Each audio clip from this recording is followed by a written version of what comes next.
वो बिल्कुल नई तब मैं आई थी और शौक था गाने का बहुत, और बस आपने सर ने कहा अच्छा, जैसा निम्रा मुझे याद है गाना परफॉर्म करती थी ना, जब बात एडिट में अलग होता था गाना परफॉर्म, बहुत सारे लोग आके स्टूडियो में खड़े हो जाते थे, सिर्फ निम्रा की परफॉर्मेंस देखा करते थे। हाँ जी, क्या बात। इन्हां दा गाना सुनने वाला भी ते वेखण वाला भी। तो लोगों को जरा उस स्ट्रगल के बारे में बताएं। लोग अब देख रहे हैं कि भाई निम्रा मेहरा, हर तरफ निम्रा मेहरा है, मगर ये कि उस स्ट्रगल से भी तो आशना होना चाहिए ना।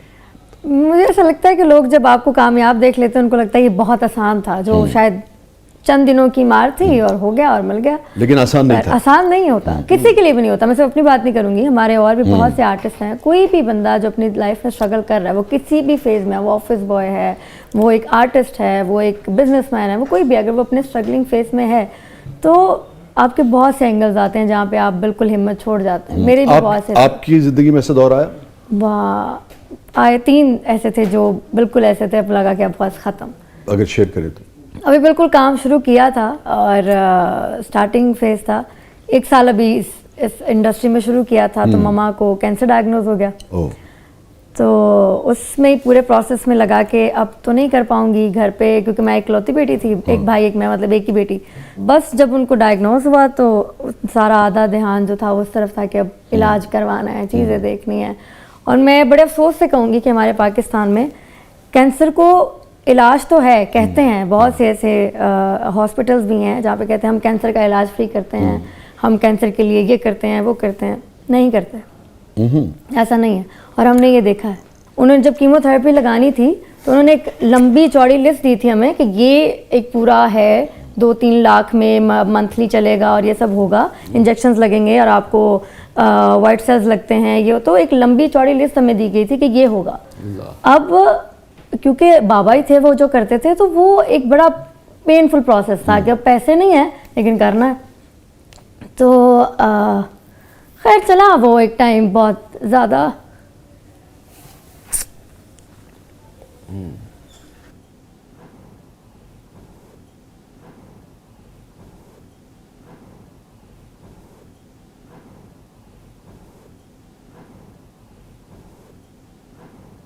ये मैं मशवरा नहीं दे रहा, नहीं आप बड़े हैं, क्यों नहीं? लेकिन अगर ये अपनी इस चीज़ को इस तरह देखे ना कि मेरी माँ और मेरी बाप ने ये शायद देखा था कि मुझे इस मुकाम पे पहुंचूं, खुश हुआ करो। नहीं, खुश तो सर होते हैं, खुश इसलिए तो होंगे, हिम्मत रखी, काम किया। सच्ची बात खुश होंगे। हाँ, मैं खुश हो रहे होंगे इसे यही कह रहा था। लेकिन मुझे खुद भी जिस चीज़ का रंज हुआ ना, चूँकि मुझे बहुत अच्छा लगता था कि एक बच्ची है और वालिद और वालदा, एक तो हमने ऐसा सेट का माहौल रखा था, ये खुद इस बात की गवाह है, 3-4 बरस उन्होंने काम किया कि सवाल ही पैदा नहीं होता कि कोई बच्ची जो है वो गैर महफूज अपने आप को महसूस करे, कोई कमेंट भी उसके ऊपर पास करे। ज़ीरो टॉलरेंस थी मेरी इस हवाले से। तो लेकिन मुझे अच्छा लगता था क्योंकि हमारे यहाँ इस तरीके से वालिदैन अपने बच्चों को, नई बच्चियों को प्रमोट करते।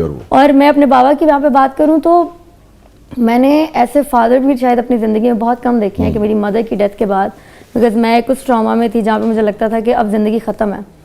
तो मेरे बाबा ने मुझे दोबारा इस काम की तरफ आने को बोला कि ये काम करेगी तो ये ठीक हो जाएगी, वरना मैं भी उस टाइम से गुजरी हूँ जहाँ पे मैं ऐसा लगता है सब कुछ छोड़ दे आदमी, छोड़ दिया था। और छोड़ दिया था मैंने 6 माह बिल्कुल कोई ना था। और मैं ये बात आज पहली दफ़ा स्क्रीन पे कह रही हूँ कि क्योंकि आपका दिमाग ऐसा हो जाता है, आपको नहीं पता आप कैसी बातें कर रहे हैं। अल्लाह मुझे माफ़ करे हर उस चीज़ से जो मैंने कभी कह दी थी। तो मुझे ऐसा लगता था कि मेरी माँ अगर चली गई तो दुनिया में सबकी माँ चली जानी चाहिए, और मैं ये बातें करने लग गई थी। और मेरे फादर को ये चीज़ बहुत लगती थी कि बहुत अब चीज़ों को फील करने लगी है। और एक टाइम ऐसा आ गया था कि मैंने हर जगह अपनी मम्मा की पिक्चर्स लगा ली और फिर मुझे मेरी माँ के चेहरे से डर लगने लगा। अच्छा, ऐसा लगता था कि वो कहीं पीछे खड़ी हैं, जिनको मैं मतलब दिन रात याद करती थी कि मम्मा वापस आ जाएं, मम्मा वापस आ जाएं, मम्मा वापस आ जाएं, मम्मा वापस आ जाएं। एक टाइम ऐसा आया कि हर जगह उनको देख देख के मुझे अपने कमरे, अपने घर से डर लगने लग गया कि कहीं वो इधर ही है, वो यहीं है, उनका साया है। ये भी टाइम आ जाता है। आप नफसियाती तौर पे आप इस कदर डिस्टर्ब हो गए, मुख्तलिफ तरह के उसके असरात आए। फिर मेरे बाबा ने मुझे बहुत अच्छे से, उस मेरी फैमिली, मेरे भाई ने, बाबा ने बहुत तरीके से मुझे उन काम से चीज़ों से निकालना शुरू किया। आप तो काफ़ी मुश्किल से यानी कि गुजरी हैं। तो सर वो एक टाइम था जो जिसने मतलब जब आप बहुत पेन बर्दाश्त कर लेते हैं ना, अब मुझे ऐसा लगता है कि अब मेरी ज़िंदगी के शायद वो फेज़ है कि मैंने इतना पेन बर्दाश्त कर लिया है, इतना कर लिया है कि अब मुझे फील कम होता है। पता नहीं क्यों इंसान स्ट्रॉन्ग हो गई। नहीं, मैं स्ट्रॉन्ग नहीं, पर शायद पता नहीं अंदर कहीं कुछ रह गया है बहुत ना, इतना ज़्यादा दर्द रह गया है कि अब कोई छोटी सी चीज़ हो जाए ना तो फील नहीं होता। अच्छा निम्रा, आप वैसे झूठ बोलती हैं कभी कभी? इंसान के 3 चेहरे होते हैं और वो 3 चेहरे झूठ पे भी बने होते हैं, उसकी अपनी मुनाफिकत पे भी होते हैं और भी चीज़ों पे होते हैं। एक चेहरा जो वो दुनिया को दिखाता है, एक चेहरा जो वो अपने घर वालों को, फैमिली मेम्बर्स को दिखाता है, एक चेहरा जो खुद अपने आप को शीशे में देखता है। तो इंसान कुछ भी करे, झूठ बोले, किसी के साथ धोखा करे, किसी की गिबत करे, कुछ भी करे, जो एक चेहरा जो आपने खुद को आईने में देखना है उसको बचा के रखना। अच्छा निम्रा सिर्फ हिट नहीं हुई, समझदार भी हो गई। हाँ जी, क्या बात है।